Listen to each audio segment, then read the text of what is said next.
Hello everyone, welcome to my channel the lazy physio. मैं final year physiotherapy student हूँ और यहाँ पे मैं कोशिश करूँगी कि एनाटॉमी को थोड़ा रिलेटेबल, थोड़ा हिंदी प्लस इंग्लिश वे में आपको एक्सप्लेन करने के लिए, जिससे कि आपको भी थोड़ा कॉन्फिडेंट बिल्ड हो कि बेसिक समझ में आ जाएगा। तो ज़रूरी नहीं होता है कि हमें पूरा बुकिश लैंग्वेज ही पढ़ के पूरा कॉपी पेस्ट करना होता है। एग्ज़ाम में भी हमको रट्टा नहीं मारना होता है। अगर हम किसी टॉपिक को समझ जाते हैं, किसी कॉन्सेप्ट को समझ जाते हैं, तो हम अपनी ओन लैंग्वेज में भी उसको इंग्लिश में या जो भी आपकी लैंग्वेज है उसमें कन्वर्ट करके आप लिख सकते हो। तो अगर हम जब रट्टे मार के कोई चीज़ को याद करते हैं तो फिर हम लोग कभी उस चीज़ को हम मेमोराइज़ नहीं कर सकते, क्योंकि वो एक टाइम पे हम भूल जाएंगे। बट वही अगर हम कॉन्सेप्ट को समझ के अच्छे से हम अगर पढ़े तो हम उस चीज़ को फर्दर हम लोग फ्यूचर तक उसको याद भी रख सकते हैं। हमारे एग्ज़ाम में भी काम आएगा, हमारे प्रैक्टिकल लाइफ में भी हमारे बहुत काम आएगा। तो मैं कोशिश करूँगी अपने normal Hindi plus English language में अच्छे से इसको टॉपिक्स को एलैबोरेट करके थोड़ा सा आपको एक्सप्लेन करने की। तो मैं सबसे पहले शुरू करने वाली हूँ chapter number 1, introduction to upper limb. मैं अपर लिम्ब से शुरू करने वाली हूँ। मैंने बीडीसी बुक ली है। कुछ टॉपिक जो बिल्कुल भी इम्पॉर्टेंट नहीं है वो हम स्किप करेंगे, जैसे कि कुछ डायसेक्शन के ऊपर जो भी टॉपिक्स वगैरह होते हैं, जैसे वो एग्ज़ाम में भी नहीं पूछते, तो वैसे टॉपिक्स हम स्किप करेंगे। बट मैं कोशिश करूँगी कि हम सब टॉपिक को हम कवर करें। तो हम सबसे पहले शुरू करेंगे चैप्टर नंबर 1, जो कि है introduction to the upper limb. जब भी हम रीजन पढ़ना स्टार्ट करते हैं, अपर लिम्ब हो या लोअर लिम्ब हो, एब्डोमिनल, लाइक कहीं का कोई सा भी जब हम रीजन पढ़ना स्टार्ट करते हैं तो सबसे जो उसमें जो मेन चीज़ें पढ़ने होती है कि पूरे रीजन में जो भी पढ़ रहे हैं उसके सब रीजन्स कौन कौन से हैं। जैसे कि फॉर एग्जांपल अपर लिम्ब में पेक्टोरल रीजन हो गया, शोल्डर रीजन एक्सेट्रा। तो पहले तो रीजन, उसके बाद फिर हम उसके बाद हम पढ़ते हैं सरफेस मार्किंग, कि मतलब कि बाहर से क्या क्या है पाल्पेट हो सकता है, क्या नज़र आता है। उसके बाद ऑब्वियसली स्किन, फिर fascia, superficial fascia, deep fascia वगैरह। फिर उसके बाद ओस्टियोलॉजी की वो बोन, मतलब वहाँ पे जो भी हम पार्ट पढ़ रहे हैं वहाँ पे जो बोन है वो कैसी बोन है, उस बोन का स्ट्रक्चर शेप क्या है, उसकी blood supply, nerve supply, osteology में हम ये सब पढ़ेंगे। फिर उसका ब्लड सप्लाई, नर्व सप्लाई, ये हम बेसिक होता है, यही हमारा फॉर्मेट होता है पूरा किसी भी चीज़ को पढ़ने का। और मसल्स का ओरिजिन कहाँ पे हो रहा है, इंसर्शन कहाँ पे हो रहा है, ये सब चीज़ें हम पढ़ते हैं। तो यहाँ पे दिया हुआ है कि जो डॉग्स हो गए, काउज़ हो गए, ये जो होता है इनके क्या होता है कि आगे और पीछे ऐसे लिम्स होते हैं, और जो इनका जो पूरा बॉडी वेट होता है ये पूरा इनके इन 2 लिम्स पे डिपेंड होता है। बट इन ह्यूमंस में क्या होता है, ये हमारा एक जो इरेक्ट पोस्चर होता है, ये हमारा एक अपराइट स्टैचू होता है, और हमारा जो वेट होता है बॉडी का वो हमारे लोअर लिम्ब में होता है। वेरेज जो हमारा ये अपर लिम्ब होता है, अपर लिम्ब में हमारा जो मूवमेंट होता है ग्रेस्पिंग करने के लिए, पिक करने के लिए, जो ये सब की जो चीज़ें होती है वो हमारा अपर लिम्ब करता है। और जो लोअर लिम्ब ये हमारा वेट बेयरिंग के लिए होता है। तो फिर अपर और लोअर लिम्ब में सिमिलैरिटीज़ काफ़ी है, बट जो मेजर डिफरेंस यही है कि इन दोनों में कि ये जो हमारा अपर लिम्ब होता है ये हमारे पिकअप मूवमेंट, ग्रेस्पिंग और इन सब मल्टीपल चीज़ों के लिए हमारे लिए अपर लिम्ब काम में आता है। और वेरेज जो हमारा बॉडी का जो वेट बेयर करने का जो काम होता है वो हमारा लोअर लिम्ब करता है, वॉकिंग के लिए और इन सब चीज़ों के लिए। तो इन दोनों में बस ये डिफरेंस है। अब जनरल कॉन्सेप्ट अब ये होता है कि जो हमारा लिम्ब होता है, अपर लिम्ब हो या लोअर लिम्ब हो, ये जो पूरा लिम्ब होता है ये एक जगह से फिक्स होता है। यहाँ पे अगर देखें हम तो ये जो पार्ट है ये हमारा जो एक्सिल स्केलेटन होता है, ये हमारी जो बॉडी से हमारा फिक्स होता है। तो जो फिक्स पार्ट होता है उसको हम कहते हैं गर्डल, और जो बाकी का जो रेस्ट ऑफ द पार्ट होता है जो भी फ्री होता है तो इसको हम बोलते हैं फ्री पार्ट। तो जो the girdle attach the limb to the axial skeleton, तो जो एक्सिल स्केलेटन से हमारे अटैच होता है उसको हम गर्डल बोलते हैं। और जो रेस्ट ऑफ द पार्ट जो होता है जो हमारे एक्सिल स्केलेटन से अटैच नहीं होता है उसको हम फ्री बोलते हैं। जैसे हमारे अपर में जो शोल्डर गर्डल होता है, वैसे सिमिलर हमारे हिप गर्डल होता है लोअर लिम्ब में। तो ये काफ़ी सिमिलर चीज़ें हैं। हमारा ये जो हैंड है ये काफ़ी स्किल मूवमेंट्स करता है। मास्टर मैकेनिक मतलब कि बहुत सारे ये हमारे मल्टीपल चीज़ें काम करने में हेल्प करता है, grasping, writing, picking, like everything. अब आते हैं हम पार्ट ऑफ अपर लिम्ब में। अपर हम इसमें हम 4 मेजर चीज़ पढ़ते हैं। जैसे कि फर्स्ट आता है हमारा शोल्डर रीजन। शोल्डर रीजन में ये हमारे ये पार्ट, ये पूरा, इसमें शोल्डर रीजन में ये हमारा पूरा आ जाएगा। ये क्लेविकल, स्कैपुला, एक्जिला, ये सब पूरा हमारा आएगा शोल्डर रीजन में। फिर आता है आर्म। आर्म ये पूरा अपने ये जो जहाँ पे हमारे ये जो हम डोले शोले बनाते हैं, बाइसेप्स ट्राइसेप्स जो हम बनाते हैं, ये पूरा ये हमारा होता है आर्म। फिर है हमारा फोर आर्म। ये एल्बो से लेके ये व्रिस्ट जॉइंट तक ये हमारा ये पूरा होता है हमारा फोर आर्म। उसके बाद आता है हमारे हैंड्स, जो कि है ये वाला, ये पूरा ये आता है हमारा हैंड्स। तो मेनली अभी हमने ये जो 4 पॉइंट्स पढ़े हैं, shoulder, arm, four arm, hands, ये इसके इन 4 के ऊपर पीछे हमको टेबल दे रखी है। अब इसके सब डिविजन्स, इसके बोन्स और इसके जॉइंट्स दे रखे हैं बेसिकली इस टेबल में, और कुछ नहीं है। तो ये जो हमने चार्ट जो हमने पीछे डायग्राम में देखा, ये वही है shoulder joint, upper arm, four arm, hands. तो अब इसमें जो शोल्डर रीजन है, इसके सब डिवीज़न दे रखे हैं। इसमें जो सबसे पहला पॉइंट है वो है पेक्टोरल रीजन। जैसे कि ये हमारा आ गया क्लेविकल, ये हमारा स्टर्नम, ये हमारे जो भी बेसिक ये जो रिब्स वगैरह है, यहाँ पे ये आ गया हमारा शोल्डर जॉइंट, ये हमारा ह्यूमरस, फिर यहाँ से हमारा एल्बो जॉइंट, फिर रेडियस अल्ना, ये बेसिक ये हमारा ये फ्रंट वाला पोर्शन है। तो ये जो पार्ट होता है ये जो हमारा जो इसको हम कहते हैं पेक्टोरल रीजन। इसको हम चेस्ट भी, मतलब ये जो हमारा फ्रंट का जो चेस्ट पार्ट है, इसको हम बोलते हैं पेक्टोरल रीजन। और यहाँ पे सेकंड है एक्जिला और या फिर आर्मपिट, मतलब कि यहाँ पे ये वाला पार्ट, इसको हम बोलते हैं एक्जिला। फिर जो थर्ड पॉइंट आता है वो हमारा स्कैपुलर, मतलब बैक। अगर जैसे कि ये हमारा फ्रंट है, अगर इसको हम बैक में देखें, जैसे कि इसको हम ड्रॉ करते हैं ऐसे, ये हमारा बैक है। तो ये बैक वाला जो पोर्शन है ये हो जाएगा हमारा स्कैपुलर रीजन। तो शोल्डर रीजन में हमारे 3 चीज़ आ गए, पेक्टोरल रीजन, चेस्ट जो फ्रंट वाला जो पार्ट होता है, एक्जिला या आर्मपिट या बगले जो भी होती है, इसको कहते हैं हम एक्जिला। और जो बैक वाला जो पार्ट होता है ये हमारा है स्कैपुलर रीजन।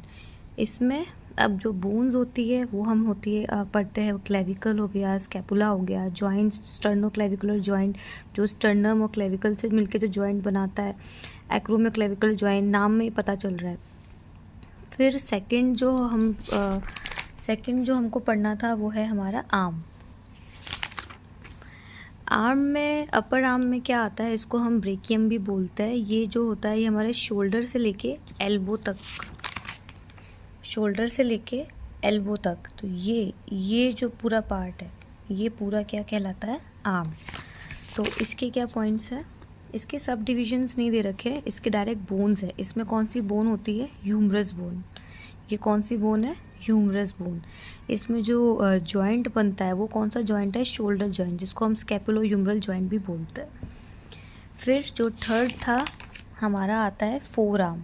ये जो पूरा जो दे रखा है ये है हमारा फोर आर्म, एल्बो जॉइंट से नीचे और ये व्रिस्ट जॉइंट से ऊपर, ये जो पूरा पार्ट है इसको हम बोलते हैं फोर आर्म। और इसमें 2 बोन्स आती है, ये वाली अल्ना और ये वाली रेडियस और अल्ना। फोर आर्म में 2 बोन्स है, रेडियस और अल्ना।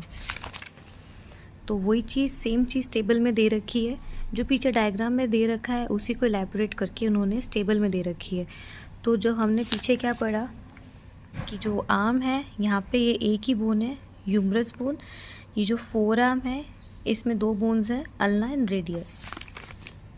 तो यहाँ पे सेम चीज़ दे रखी है, आर्म, ह्यूमरस, और ये जो क्या जॉइंट बना रहा है,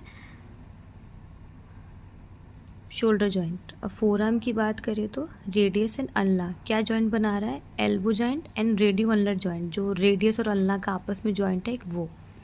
फिर आते हैं हैंड्स। हैंड्स में थोड़े ज़्यादा बोन्स हैं, तो हैंड की अगर हम बात करें तो हैंड में भी सब डिविजन्स है ये 3, और इसके यहाँ पे बोन्स के नाम दे रखे हैं, कार्पस, 8 कार्पस, और यहाँ पे जॉइंट्स के भी रिस्ट जॉइंट, कार्पस, ये सब आपको बेसिकली आपको याद करना पड़ेगा।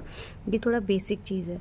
तो जैसे कि जो फर्स्ट होता है उसको हम बोलते हैं थंब या फिर पॉलेक्स। फिर जो सेकंड होता है वो हमारा होता है इंडेक्स फिंगर। फिर जो थर्ड में आता है मिडिल फिंगर। फोर्थ में आता है हमारा रिंग फिंगर। फिफ्थ में आता है लिटिल फिंगर। तो ये सब हमको पढ़ना पड़ेगा। ये लोग आपस में बोन्स कौन से है इसमें, मेटाकार्पस, 5 मेटाकार्पल बोन्स, 14 फैलेंजेस। तो ये सब हमको बेसिकली, इसकी बात हो रही है, ये सब हमको बेसिकली पढ़ना पड़ेगा। तो कुल मिला के इस टेबल में जो 4 पार्ट्स है, शोल्डर रीजन, इसके 3 सब पॉइंट्स, पैक्टोरल जो फ्रंट पार्ट, और फिर scapular region back part, axilla जो यहाँ पे आर्मपिट जो है इसको हम बोलते हैं एक्जिला, फिर इसकी जो बोन्स, जॉइंट्स, फिर ये सब हमको थोड़ा पढ़ना ही पड़ेगा। तो बेसिकली ये जो डायग्राम दे रखा है उसी को इन्होंने एलैबोरेट करके आपको बताया है कि जैसे कि अगर हम शोल्डर की बात कर रहे हैं तो शोल्डर में कौन सी बोन्स आ रही है, लाइक आर्म की बात कर रहे हैं तो आर्म्स में कौन सी बोन आ रही है, कौन सा जॉइंट आ रहा है। फोर आर्म की बात कर रहे हैं तो इसमें 2 बोन्स आ रही है, जॉइंट्स आ रहे हैं। हैंड की बात कर रहे हैं तो यहाँ पे कौन सा जॉइंट आ रहा है, कौन सी फैलेंजेस, कौन सी बोन्स। तो बेसिकली पीछे जो हमको 4 मेनली बोला था, shoulder, arm, four arm, hand. Shoulder के हमने 3 पढ़े, पेक्टोरल रीजन जिसको हम चेस्ट भी बोलते हैं, जो कि होता है फ्रंट पार्ट, जो ये वाला पार्ट होता है। फिर हमने पढ़ा इस शोल्डर रीजन में सेकंड सब पॉइंट एक्जिला, जो कि हम आर्मपिट जो होता है वो। फिर थर्ड था स्कैपुलर रीजन, जो कि बैक जो पर्सन का जो बैक पार्ट होता है, ये जो पार्ट होता है ये पूरा जो होता है स्कैपुलर रीजन होता है। बोन्स इसमें आती है क्लेविकल और ये scapula bone. Joint sternoclavicular joint, acromioclavicular joint, ठीक है। फिर अपर आर्म में सब डिविजन्स नहीं दे रखे हैं। अपर आर्म और फोर आर्म में बेसिक इनकी बस बोन्स बता रखी है। आर्म में ये वाली जो बोन है ह्यूमरस, फोर आर्म में रेडियस और अल्ना। और फिर हैंड्स में भी ये पूरे आपको ये डिजिट्स के नाम बता रखे हैं, फर्स्ट, सेकंड, थर्ड, जो भी जिसको क्या बोलते हैं। उन बोन्स के नाम मेटाकार्पल बोन्स होते हैं, 14 फैलेंजेस होते हैं, और सारे ये जॉइंट्स, कार्पो मेटाकार्पल जॉइंट्स, ये सब आपको पढ़ना पड़ेगा, ये सब आपको याद करना पड़ेगा। तो ये जो पूरा पैराग्राफ दे रखा है इस टेबल के नीचे कुछ भी नहीं है, बस ये जो टेबल है उसको ही उनने थोड़ा लिखा है। तो अगर आप ये टेबल याद कर लोगे तो आपके ये सब पढ़ना भी बहुत आसान होगा। इसमें बस ये लिख रखा है कि जैसे शोल्डर रीजन है तो उसमें क्या होता है, पेक्टोरल रीजन या breast region, axilla, scapular region, ये सब हम टेबल पे पढ़ चुके हैं। तो बेसिकली कुछ नहीं है, ये पूरा पैराग्राफ पूरा ऐसे रट्टे मारने की ज़रूरत नहीं है, बस ये टेबल याद हो जाएगी तो ये भी हम आराम से लिख सकते हैं। तो मैं एक शॉर्ट समरी बता देती हूँ जो भी हमने अभी तक पढ़ा, कि जो पार्ट, जो रीजन जो हमारे एक्सिल स्केलेटन से जुड़ता है, जो बॉडी के साथ फिक्स होता है, उसको हम बोलते हैं गर्डल। जैसे कि ये पार्ट, ये हमारा क्या है, गर्डल। और जो गर्डल मतलब जो हमारे बॉडी से फिक्स नहीं है, ये जैसे ये वाला पार्ट, ये हमारा गर्डल नहीं, ये हमारा फ्री पार्ट कहलाता है। फिर हमने क्या पढ़ा था, जो अपर लिम्ब के पार्ट्स पढ़े थे, जैसे कि ये वाला पूरा शोल्डर रीजन, ये हमारा आर्म, ये हमारा पूरा फोर आर्म, ये हमारा हैंड, तो ये हमने पढ़ा था। और फिर बाद में जो उसकी नेक्स्ट पार्ट में हमने उसकी टेबल पढ़ी थी कि ये ह्यूमरस बोन आती है आर्म में, रेडियस अल्ना फोर आर्म में, बाकी फैलेंजेस, कार्पल बोन्स, ये सब। तो बेसिकली इस वाले पेज में जो हमको दे रखा है ये है हमारा लाइन ऑफ फोर्स ट्रांसमिशन। मतलब कि जब भी हम कोई चीज़ हैवी उठाते हैं तो इस डायग्राम में पूरा इस एरो के थ्रू दे रखा है कि जब भी हम कोई चीज़ उठाते हैं तो जो फोर्स है, जो वेट है, वो पहले हमारे यहाँ हैंड से आता है, हमारे पहले व्रिस्ट जॉइंट की तरफ, व्रिस्ट जॉइंट से रेडियस, फिर रेडियस से अल्ला में शिफ्ट होके फिर ये आता है हमारे एल्बो जॉइंट से, एल्बो जॉइंट से फिर वो वेट हमारा जाता है ह्यूमरस, ह्यूमरस से फिर वो जाता है हमारे ये शोल्डर जॉइंट से फिर वो वेट जाता है हमारा स्कैपुला में, स्कैपुला से फिर जाता है क्लेविकल से फिर स्टर्नोक्लेविकुलर जॉइंट, फिर वहाँ से स्टर्नम, फिर कुल मिला के फिर वो वेट जो है हमारा जा रहा है एक्सिल स्केलेटन में। इस फ्लो चार्ट में भी हमको यही दे रखा है कि जो फोर्स है, जो वेट है, जो हम उठाते हैं अपने हाथों से, तो वो पहले हमारे हैंड पे जाता है, फिर व्रिस्ट जॉइंट पे जाता है, फिर रेडियस पे जाता है, फिर अल्ना, फिर एल्बो जॉइंट, फिर ह्यूमरस, फिर shoulder joint, scapula, coracoclavicular ligament, clavicle, sternoclavicular joint, sternum, axial skeleton. तो जब भी हम कोई वेट उठाते हैं या कुछ भी, तो इस बेसिकली इसमें बस यही बताया है कि जो लाइन ऑफ फोर्स ट्रांसमिशन है वो कहाँ से कहाँ पे काम कर रहा है। पूरा ये हमारा पूरा जो फोर्स का जो पूरा ये पाथवे है ये जाता कहाँ पे है, at the end axial skeleton पे ही। तो ये पूरा एक से दूसरे से तीसरे ऐसे करके जो वेट है, जो लाइन ऑफ फोर्स जो ट्रांसमिशन है वो ऐसे कैरी होता है। इस चैप्टर का जो लास्ट पैराग्राफ है इसमें यही बता रहा है कि हमको जब भी हम एनाटॉमी में कोई भी रीजन पढ़ते हैं तो हम पहले उसके जनरल फीचर्स से शुरू करते हैं। स्किन हो गया, सुपरफिशियल फेशिया हो गया, जैसे इसमें डीप फेशिया, बोन्स, मसल्स, ये मैंने वीडियो के स्टार्टिंग में ही एक्सप्लेन किया था कि हम जब भी कुछ पढ़ते हैं तो इसी फॉर्मेट में पढ़ते हैं। तो लास्ट पैराग्राफ में कुछ नहीं, बस यही दे रखा है कि हमको पढ़ना है तो कैसे पढ़ना है एनाटॉमी। इसी के साथ हमने जो अपर लिम्ब का जो इंट्रोडक्शन चैप्टर है वो हमने पूरा ख़त्म कर दिया है। आपको बेसिकली ये टेबल थोड़ी सी याद करने की ज़रूरत है, और तो बाकी तो बेसिक चीज़ है वो आप अपने आप जैसे जैसे हम एनाट का चैप्टर्स पढ़ते जाएंगे वो सब हमारा ख़त्म होता जाएगा। नेक्स्ट वीडियो में हम लोग कवर करेंगे बोन्स में सबसे पहला टॉपिक है हमारा क्लेविकल। तो नेक्स्ट जो हमारा लेक्चर होगा वो इसके ऊपर होगा बोन्स, और हम पढ़ेंगे क्लेविकल के ऊपर, क्लेविकल का लाइक फीचर्स, उसके attachments, muscles, blood supply, nerve supply, like everything. तो आज की वीडियो में बस इतना ही। चैप्टर नंबर 1 हमने ख़त्म कर दिया है, introduction to upper limb. Video अच्छी लगी हो तो कमेंट में ज़रूर लिखना। अगर कुछ मिस्टेक्स हो या आपको कुछ लाइक अपनी तरफ से कुछ ऐड करना हो तो आप कमेंट में ऐड कर सकते हैं। Thank you so much.